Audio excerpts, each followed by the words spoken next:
Air signs, tignan natin kung ano po yung mensahe para sa'yo ngayong araw. Keep in mind po na ito ay general reading lamang, so hindi po lahat ay makaka-relate, so be open-minded. Sa mga hindi pa po nakasubscribe dito sa ating channel, please subscribe na po kayo and palike na din po ng ating video. At sa mga nais pong mag-avail ng ating private readings, Lucky Stones and Amulet, makikita nyo po yung link sa description box below. Tarot Intentions by Aliana Ruiz. Okay, tignan natin. Spirit Guide, ano po yung mensahe? We have divine timing. Yan. So, di nyo kailangan magmadali. Lahat ng nangyayari sa life ninyo ngayon, air signs is, sabihin natin na merong meaning talaga. Okay? So, parang kung napafrustrate kayo, huwag kayo ma-frustrate. Kung nalulungkot kayo, iwasan ninyong malungkot as much as possible. We have honoring your energy. Pero, wala din naman daw palang masama. Sabi ni Universe na parang valid naman yung nararamdaman ninyo. Kaya lang kasi huwag kayo masyadong mag-focus sa negatives. We have discernment. Yan. So, medyo maging maingat din kayo ngayon sa mga gagawin po ninyo or sa mga sasabihin ninyo. Tignan natin ano pa yung mensahe para sa'yo. Spirit Guide, mensahe pa po natin. O, parang bago ka magbigay ng komento, tignan mo muna ano ba yung magiging tingin sa'yo ng mga tao. Ano ba yung kung kanino mo man yun sasabihin, air signs, ano ba yung mararamdaman ng tao na yun.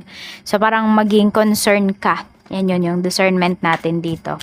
Tignan natin ano pa yung mensahe. Spirit Guide. Okay, madalas kasi parang nami-misinterpret kayo dito. Tignan natin. And baka meron dito nag-ano kayo, interpreter yung iba sa inyo. We have time. Ayan, 'di ba? Time, divine timing. Sabi, I'm afraid it's too late to take action. No? May natatakot dito na mag-reach out sa iyo. Feeling niya it's too late na. Alam niyo ba yung kanta na naririnig ko yung it's too late to apologize. It's too late. Siguro yan. Feeling niya it's too late na. Overwhelmed. Ayan. So, ito yung feelings po ninyo. So, take your time para i-assess, para mag-reflect ngayong araw na ito. So, sige, valid yung nararamdaman mo, air signs, wag mo siyang pigilan. Yan, kung kailangan mo bang umiyak, sumigaw ngayong araw na ito, sige, gawin mo yan. Kung yan yung makakapagpagaan sa nararamdaman mo or sa feelings mo. We have daydreaming. Ayan. I'm always longing for you. So, meron dito talaga is, nai-stress siya. Kasi, hindi niya alam kung paano niya sasabihin yung nararamdaman niya. Ayan. So, diba ito, tignan mo, meron dito parang laging nangangarap na kasama ka, air signs, meron dito laging nangangarap na sana okay kayo, ganun. Kaya lang kasi parang meron ako nakikita dito na pag yun yung iniisip niya, feeling niya, nagiging selfish siya. Kasi bakit? Kasi yung iba po sa inyo, pwede nga, diba, it's too late na daw. So, ayan yun yung nafe-feel ng tao na to. Which is pwedeng yes, kasi yung iba sa inyo, pwedeng naka-move forward na kayo, ganyan. So, kaya yun yung naiisip niya.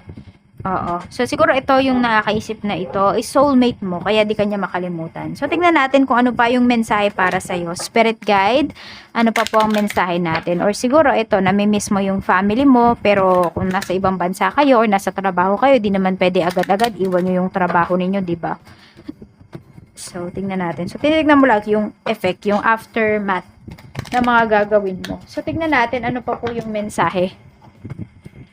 Meron tayo ditong a blessing to find your way. Ayan. So, may isang tao dito. Alam mo, sinasabi sa iyo dito ni Universe. Kahit gaano ka-busy yung tao na yan, kung gusto ka talaga niyan, mag-e-effort yan sa'yo.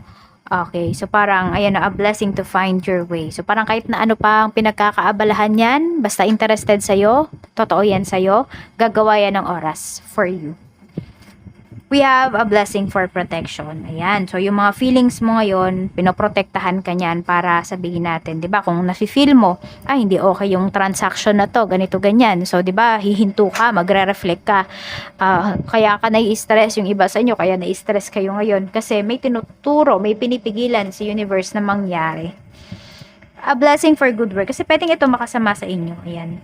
A blessing for good work. Ayan po. So, ito naman, positive naman yung energy mo pagdating sa trabaho. Kasi yung iba po sa inyo, no, kahit meron kayong mga, siguro, pinoproblema, yung trabaho ninyo talaga, hindi ninyo yan pinapabayaan.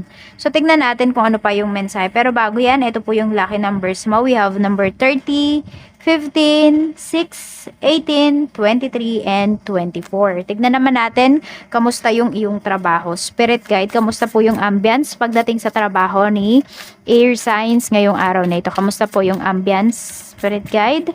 We have the Fool. So, ayan, mga risk taker. Parang, ano ba, parang bagong simula. Ayan. Oo, mga palaban, yung mga energy dyan ngayon sa trabaho. Tapos, parang walang katakot-takot. So, ang daming mga, parang very courageous yung mga kasamahan mo din sa trabaho at the same time. Ayan, Two of Pentacles. So, parang may inaayos pala kayo dito. Yan, parang inaayos nyo na yung mga schedules, ganyan po. So, baka may mag-request dito. Parang makikipagpalit siya ng sked, yun yung nakikita ko. Ikaw naman, kamusta ka? 9 of Wands. Medyo stress ka pagdating dito sa work, tapos, ano din, parang pagod na pagod yung iba sa inyo. Siguro yung mga katrabaho mo is, mas konti yung ginagawa nila compare sa ginagawa mo. Or compare sa mga inaalala mo. Check natin, kamusta po yung sales ng negosyo, if meron kayong negosyo. 6 of Swords, okay. Tingnan natin kung ano pa. And Knight of Wands. Ayan. Paganda siya. Okay? Sa umpisa, kunwari umaga, feeling ninyo, hindi kayo makakota. Pero makakakota po kayo. Air signs. Ayan. Parang paggabi na, ayan, unti-unti. Palubog na yung araw, unti-unti po gaganda yung sales ninyo. Tignan natin, pagdating naman po sa mga stuffs mo, we have Knight of Swords. Ayan. Pagdating naman po sa iyong mga stuffs, is, ayan, mga mabibilis kumilos ngayong araw na ito. So, parang mga hyper yung iyong mga staffs. At mga clients mo naman, kamusta? We have 10 of Wands. Ayan, lalabas yung clients mo dyan sa shop ninyo na madaming bit-bit. Oo. So, yun. Kaya pala maagap dito yung mga staffs mo kasi tutulungan nila yung mga clients po ninyo. Tignan natin sa pera naman. We have 5 of Wands. Okay? At meron tayo ditong 6 of Pentacles. Okay, mukhang meron kayong pinaglalaban dito pagdating sa pera. And yung iba po sa inyo, kung meron kayong mga sinasalihan talaga, air signs, na kung ano man itong tinatayaan, sinasalihan po ninyo, pwedeng manalo talaga kayo. Ayan, may makukuha kayo dito. 6 of Pentacles. Pwede rin na, hindi ko alam kung may nanghihingi dito ng tulong. Or could be kayo yung hinihingan or kayo yung nanghihingi ng help dito. Mapagbibigyan naman po kayo. Or could be favor in terms of finances or loan yung iba po sa inyo. Yan, medyo lang magpasa ng mga documents. Check natin sa mga single. We have 10 of Cups. Maraming single dito. Happy kayo. Siguro single mom or single dad yung iba sa inyo. Or single talaga kayo. Happy kayo sa inyong family. Ayan po. Oo. Parang, ano lang, ini-enjoy mo lang talaga kung ano yung mga mayroon ka. No pressure, air signs ngayon. Check natin sa mga in a relationship, we have Queen of Cups. Ayan. So, ito medyo nagiging ano kayo dito talaga. Nararamdaman niyo yung nararamdaman ng person nyo. Yan, sabi ko nga sa inyo, pwedeng soulmate niyo yung ka-deal ninyo. So, parang dun sa mga salita, sa mga mensahe niya sa inyo, nafe-feel nyo kung okay ba siya, ano ba yung nararamdaman niya. 7 of Pentacles. Medyo may inip kayo na nararamdaman dito pagdating sa relasyon. Siguro ayan, hinihintay mo na, siguro iba sa inyo, hinihintay ninyo magpakasal or mag-propose na sa inyo yung person ninyo. Pero parang, parang nafe-feel mo kasi parang hindi pa ito. Parang hindi pa ito yung panahon, no? Page of Cups kasi marami pa siyang inaasikaso.